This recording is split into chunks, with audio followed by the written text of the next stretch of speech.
సంక్రాంతి వేడుకలు వచ్చాయంటే రాష్ట్రం మొత్తం అందరికీ గుర్తొచ్చేది ఆమదవలస సమీపంలో గాజుల కొలువలస దగ్గర ఉన్నటువంటి సంగమేశ్వర స్వామి దేవస్థానం.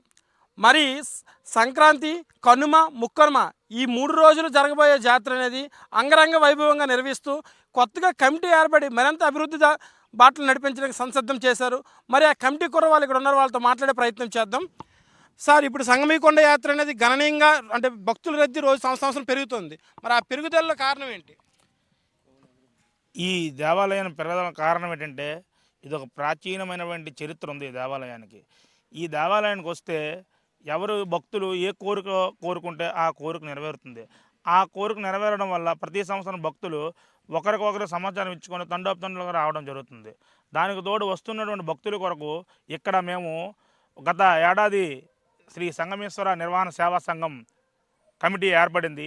ఆ కమిటీ ఏర్పడించి కూడా వస్తున్న భక్తులకి కొన్ని జాతర కోసం ఏర్పాట్లు చేసి ఆ ఏర్పాట్ల వల్ల సంతృప్తి చెంది భక్తులు కూడా చాలామంది రావడం కూడా జరుగుతుంది. మీరు అంటే కమిటీ ఏర్పడాక ఎటువంటి కార్యక్రమాలు ఎంతవరకు నిర్వహించారు, ఎటువంటి పనులు ఈ దేవస్థానం చేయించారు? మేము కమిటీ ఏర్పడాక మొదటగా దేవాలయానికి నిఘా కొరకు ఇక్కడ కొంతమంది వ్యక్తుల ద్వారా అసాంఘికమైన కార్యక్రమాలు చేస్తున్నారు. ఆ కార్యక్రమాలు నిరోధించడం కొరకు మొదటగా 50,000 రూపాయలు పెట్టి సీసీ కెమెరాలు ఏర్పాటు చేయడం జరిగింది. అలాగే వస్తున్న భక్తులకి క్యూ లైన్ ఇబ్బంది అవుతుందని క్యూ లైన్ ఒక 25,000 రూపాయలతో క్యూ లైన్ ఏర్పాటు చేయడం జరిగింది. అలాగే మంచినీళ్ళ ఏర్పాట్లు ప్రతి వారం ఈ దేవాలయానికి భక్తులు వస్తుంటారు. మామూలు రోజుల్లో స్వామివారం నాడు స్వామివారి దర్శనం కొరకు మినిమం 100-150 మంది భక్తులు దర్శనానికి వస్తుంటారు.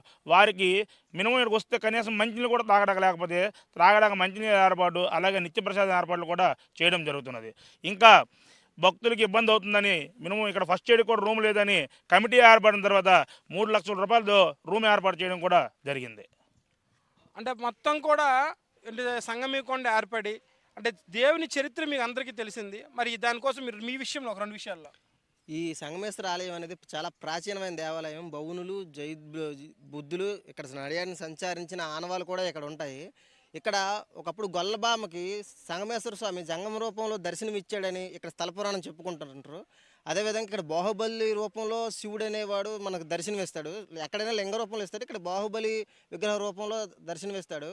ఈ సంగమేశ్వర ఆలయం అనేది ఉత్తరాంధ్రలో మొదట జాతర స్టార్ట్ అయ్యేదే మన సంగమేశ్వర ఆలయంతో స్టార్ట్ అయ్యి చుట్టూ నలుమూలలా ఇక్కడి నుంచే ఇస్తుంది. ఇక్కడ సంగమం అంటే 3 నదుల కలయిక అని అంటారు. ఇక్కడ నాగావళి, వంశధార ఈ నదుల కలయిక వల్ల ఇక్కడ సంగమం అనే పేరు అనేది మనకి సంగమేశ్వర కొండకి వచ్చిందని మన పెద్దలు చెప్పుకోవడంగా మేము అంటున్నాం. సంగమేశ్వర దేవస్థానం కోసం మీరు ఈ సంవత్సరం ఎటువంటి కార్యాచరణ చేశారు? ఈ సంవత్సరం భక్తులకి ఎటువంటి ఇబ్బంది లేకుండా పోలీసు వారి సహకారంతో పోలీసు వారిని ఏర్పాటు చేయడం జరిగింది. వాళ్ళకి ఎటువంటి అవాంఛనీయ సంఘటనలు జరగకుండా, అలాగే భక్తులకి మంచినీరు సదుపాయం, అలాగే ఇది మెడికల్ సదుపాయం, అలాగే ఈ సంవత్సరం పోలీసు వారి అనుమతితోటి రాత్రి అంటే చుట్టుపక్కల శ్రీకాకుళం, నర్సనపేట, ఆమదవలస, పెద్దపట్నాల నుంచి సాయంత్రం భక్తులు రావడం మేము చూసినాము. అందుకు పోలీసు వారి అనుమతితో రాత్రి 10 వరకు కూడా నిర్వహించాలనేసి మేము కోరుకుంటున్నాం.